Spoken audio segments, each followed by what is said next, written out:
d'envoi de la deuxième édition du Forum pour la paix. On l'écoute. D'être là pour cette deuxième édition du Forum de Paris pour la paix. Alors, c'est peut-être l'édition la plus dure. Je nous le dis collectivement, parce que la première édition, il y avait beaucoup de monde, puisque c'était le centenaire de l'armistice. Donc nous avions réussi à attraper plus de 60 chefs d'État et de gouvernement, et il y avait, si je puis dire, les charmes de l'inconnu.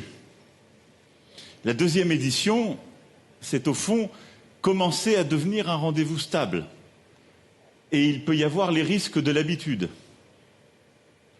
Et donc votre présence ici, votre engagement, tout autant que vous êtes, sont un test de réalité pour nous et la preuve que c'est en train de prendre, mais qu'il nous faut aussi bâtir quelque chose de durable, c'est-à-dire d'utile.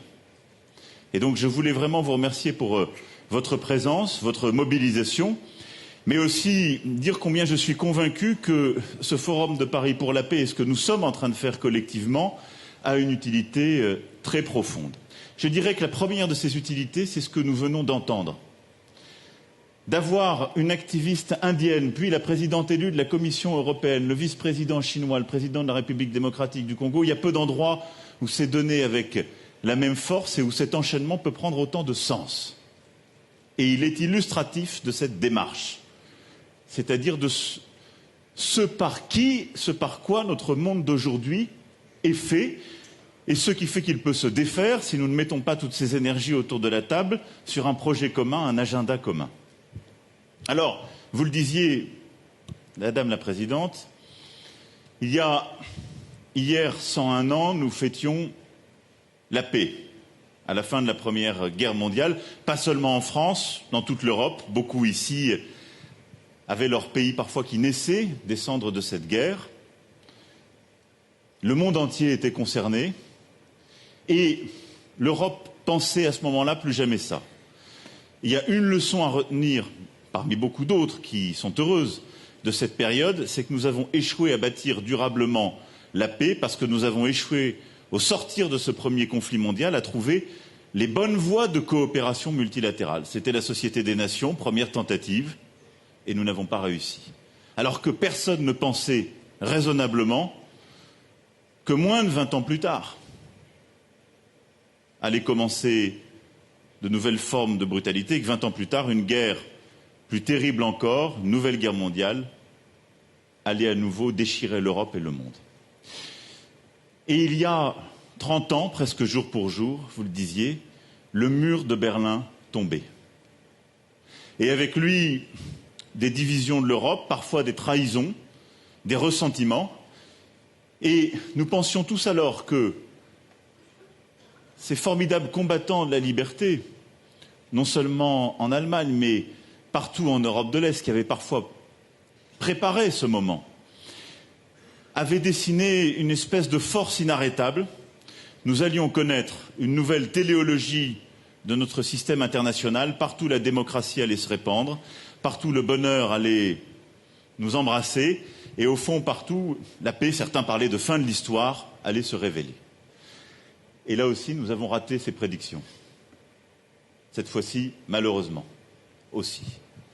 Puisque s'il y a eu un temps heureux de notre continent européen qui a suivi, les dernières années nous ont montré comment de nouveaux déchirements, de nouvelles fractures contemporaines pouvaient mettre fin à ce qui était alors perçu comme une perspective inarrêtable. Je prends ces deux exemples et ces deux anniversaires parce que nous nous inscrivons presque dans la lignée de ces héritages pour dire qu'il n'y a pas d'évidence dans la matière dont nous parlons. Et même si les temps contemporains peuvent paraître difficiles, c'est parfois dans les temps difficiles qu'on construit les solutions utiles.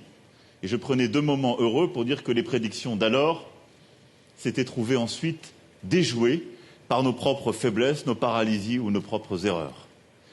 Il y a donc beaucoup à espérer du moment où nous nous retrouvons, parce qu'il est obscurci par des fractures profondes et par beaucoup de pessimisme.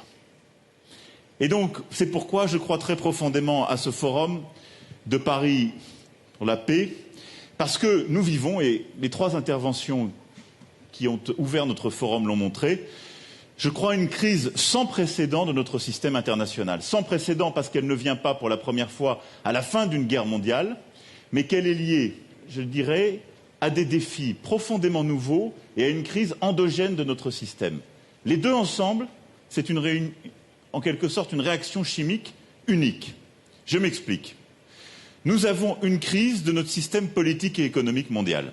Ce système, qui est au fond l'économie sociale de marché, l'ouverture, le libre-échangisme, des systèmes de coopération pensés après la Deuxième Guerre mondiale, a été formidablement efficace pendant 70 ans. Il a sorti des centaines de millions de personnes de la pauvreté, vous l'avez rappelé, en particulier dans votre pays, Monsieur le Vice-président. Il a permis de pacifier énormément de régions où pensaient que la guerre ou le conflit était inarrêtable. Il a permis un système de contrôle d'équilibre inédit. Mais ces dernières années l'ont montré, il a fait réémerger des inégalités nouvelles, parfois dans nos sociétés.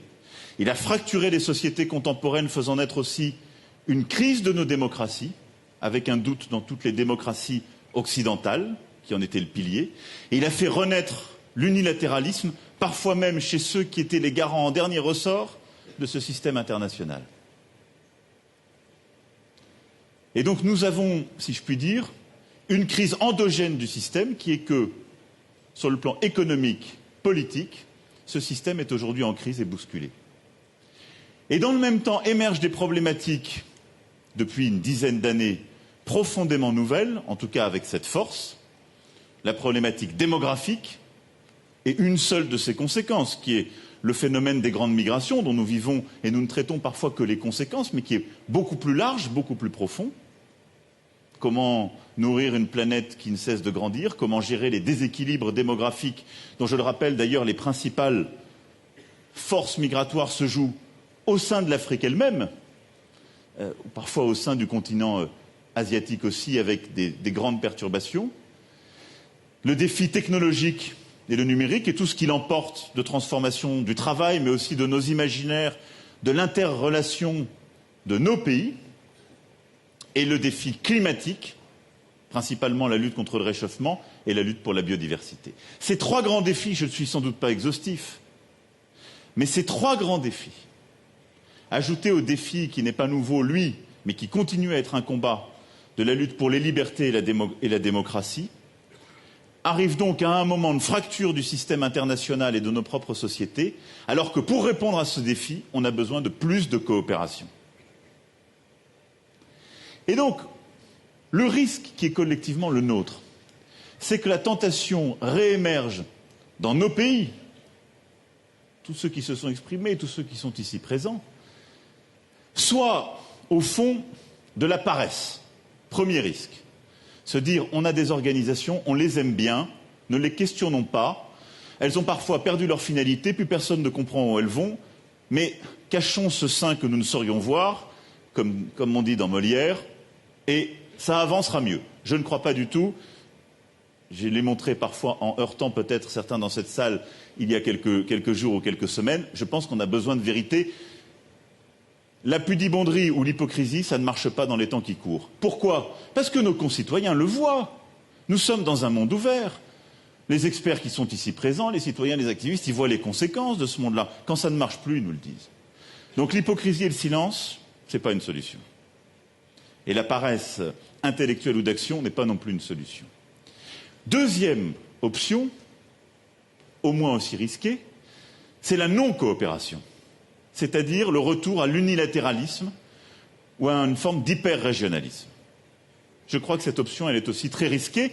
Elle tente certains, parce qu'on peut dire que c'est beaucoup plus efficace de se replier, de répondre soi-même aux propres défis, d'apporter une solution de fermeture, parce que le mal, en quelque sorte, serait lié à un monde devenu trop ouvert. Je ne le crois pas non plus. On a testé cette option par le passé. Elle produit la guerre. Le nationalisme, c'est la guerre. Quand il oublie, vous avez rappelé ce distinguo, cher Trichat, je vous en remercie, la différence qu'il y a entre le nationalisme et le patriotisme. Et la non-coopération déconstruirait en quelque sorte ce que nous avons au moins réussi à bâtir durant ces dernières décennies. Et elle peut conduire à un troisième risque, qui serait une voie possible, l'hégémonie. Au fond, on pourrait se dire, face à ces crises, il faut qu'il y ait des puissances nouvelles qui émergent et on va se mettre derrière elles. Ce serait une solution de dire, il y a quelques grandes puissances, elles vont régler le sujet pour les autres, et on accepte en quelque sorte de se mettre derrière elles. Je crois que l'hégémonie, et je le dis d'un pays qui parfois a tenté cette voie pour les autres, ça a été le moment colonial de la République française, on a tenu ce discours, ici, y compris au nom de la liberté, en disant on va vous régler les problèmes du monde, nous on est éclairés, on va éclairer les autres, ça va mieux marcher. Ça dure un temps, ça ne marche pas très longtemps. Ça n'est plus possible dans le monde actuel.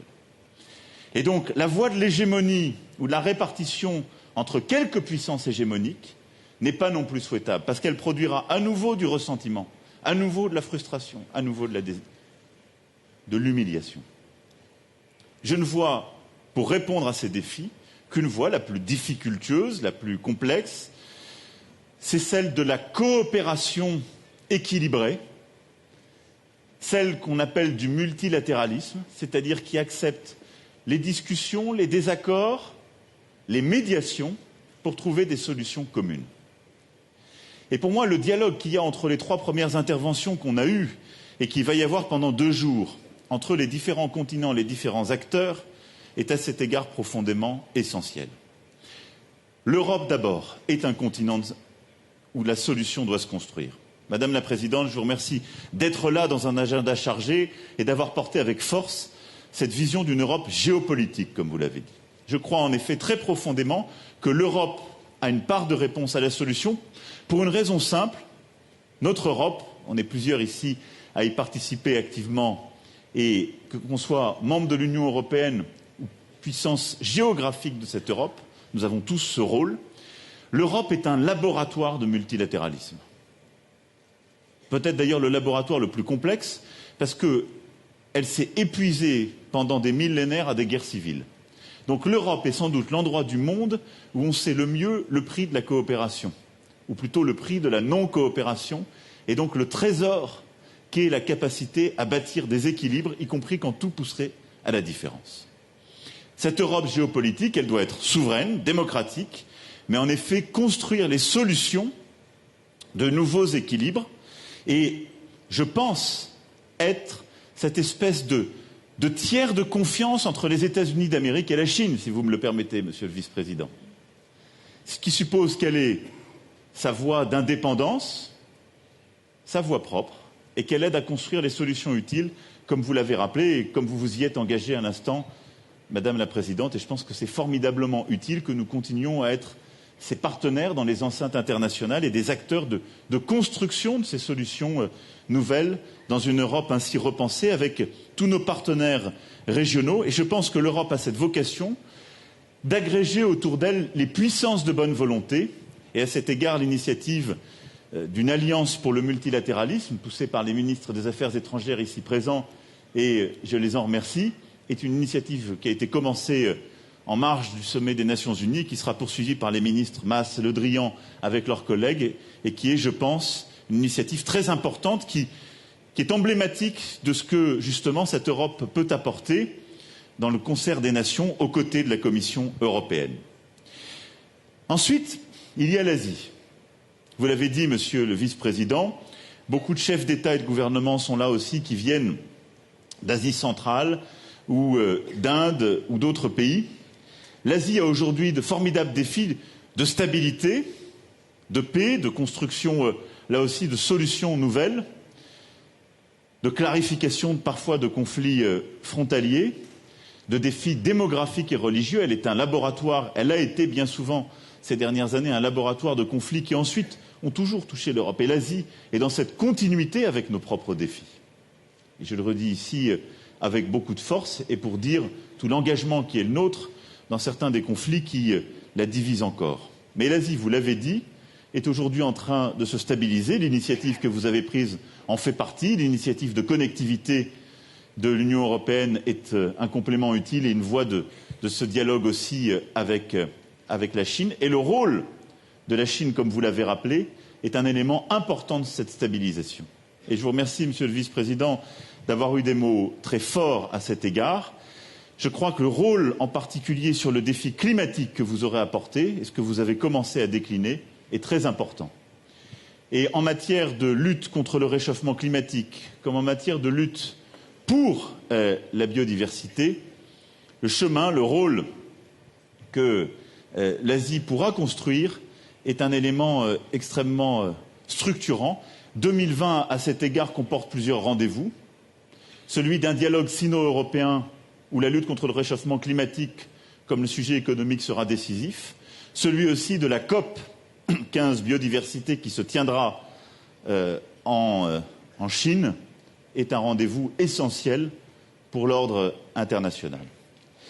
Et puis il y a l'Afrique, cher président Tshisekedi, dont vous avez parlé admirablement en parlant non seulement de votre pays mais des conflits. Beaucoup de présidents sont ici présents et ont aussi pris sur leur temps, alors même qu'ils sont courageusement à la tête de pays qui sont bousculés par le terrorisme et par des groupes qui contestent la souveraineté nationale, qui menacent non seulement la stabilité de leur pays, de tout un continent, mais aussi la nôtre. Et là aussi, nous avons destin lié. Et je crois que l'Afrique, comme je l'ai rappelé hier soir avec quelques-uns d'entre vous, est aujourd'hui en train de vivre avec nous collectivement un défi. Elle a longtemps été un objet du multilatéralisme, elle est en train de devenir un des sujets du multilatéralisme, c'est-à-dire qu'elle y prend sa part active. Et je veux saluer l'engagement des États africains ici présents et plus largement des pays d'Afrique qui prennent leur destin en main, construisent des solutions concrètes.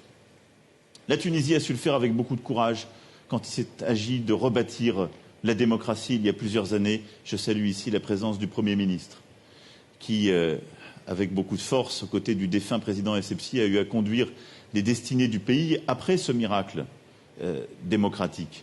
Mais tout le continent africain, et je pense en particulier au Sahel, a aujourd'hui ce défi, et la force des pays africains de relever le défi politique, aussi militaire et sécuritaire, est essentielle.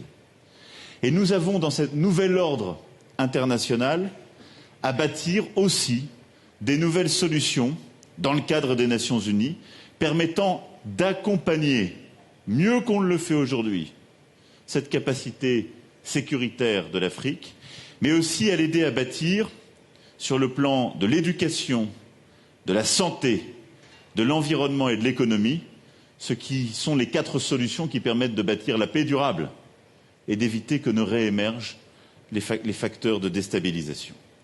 Dans ce triptyque, et je n'oublie pas évidemment, et je vais y revenir dans un instant, les autres régions que j'ai moins évoquées, mais dans ce dialogue que vous avez commencé à nouer, il y a le début d'une solution, d'un agenda commun, de partenariats nouveaux que nous pouvons nouer.